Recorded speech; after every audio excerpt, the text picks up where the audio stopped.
15 জনের অ্যাকাউন্টে 5,000 6,000 টাকা করে ঢুকিয়েছে, টোটাল 81,554 টাকা ঢুকিয়েছে। আমি যেটা জানতে পারলাম, সুপারভাইজার ডলি মণ্ডল এবং দেবেন ঘোষ নামে আমাদের এখানে লোকাল নেতা আছে, হ্যাঁ তৃণমূলের, বলেছে এই টাকাটা আপনারা রিটার্ন করে দেবেন, আমাদের তুলে দেবেন। যদি টাকা তুলে না দাও তাহলে আমরা কিন্তু পুলিশ নিয়ে আসবো। আর বললো যে তোমাদের বইতে টাকা ঢুকিছে, এই টাকা তুলে আমাদের দাও। বললো আমাদের 4,500 টাকা দাও, তুমি 500 টাকা রেখে দাও। দেবেন বলছে টাকাটা তুলে দিয়ে দাও। টাকা দিয়ে দিয়েছেন? কাকে টাকা দিয়েছেন? ওই ডলির হাতে। তৃণমূলের বিরুদ্ধে মোদী সরকারের দেওয়া টাকা তছরূপের অভিযোগ আগেই উঠেছিল, আর এবার রাজ্য সরকারের দেওয়া টাকা নিয়েও দুর্নীতির চাঞ্চল্যকর অভিযোগ উঠল সেই তৃণমূলের বিরুদ্ধে। উত্তর 24 পরগনা সুটিয়া পঞ্চায়েতের বিজেপি সদস্যের অভিযোগ, এমন অন্তত 15 জনের অ্যাকাউন্টে রাজ্য সরকারের দেওয়া টাকা ঢুকেছে যারা 100 দিনের কাজই করেননি। এরপর জব কার্ড পিছু 500 টাকা রেখে বাকি টাকা তাদের দিয়ে দিতে বলেছেন তৃণমূল কর্মী দেবেন ঘোষ এবং ডলি মণ্ডল, যিনি নাকি 100 দিনের কাজের সুপারভাইজার। আমার সঙ্গে বলেছে যে তুমি টাকা ফেরত দাও, তোমার 500 টাকা দেবো। এখন তো করেন না, কিন্তু টাকা ঢুকলো কি করে?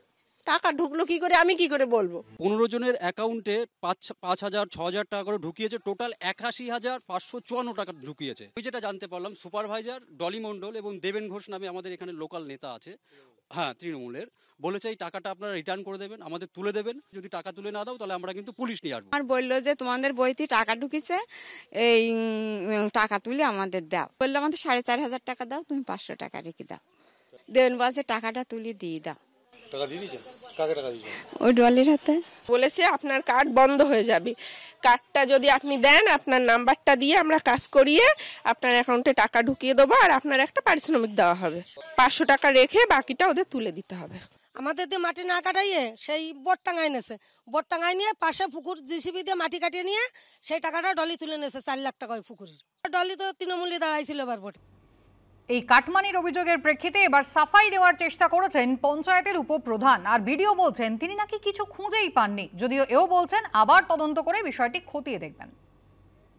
আমাদের এখানে যখন ঢালাই রাস্তা হয়, মিস্ত্রির হয়তো 20 জন লেবার আছে, সেই লেবারের মধ্যে সবাই যে সুটিয়া গ্রাম পঞ্চায়েতে তা নয়। যে সমস্ত লেবাররা কাজ করে তারাই তখন খুঁজে নেয় একজনকে, পরিচিত লোক, যে তোমার জব কার্ডটা দাও, ওইটা তোমার নামে উঠুক, টাকাটা উঠলে মানে কন্ট্রাক্টরকে দিয়ে দিও।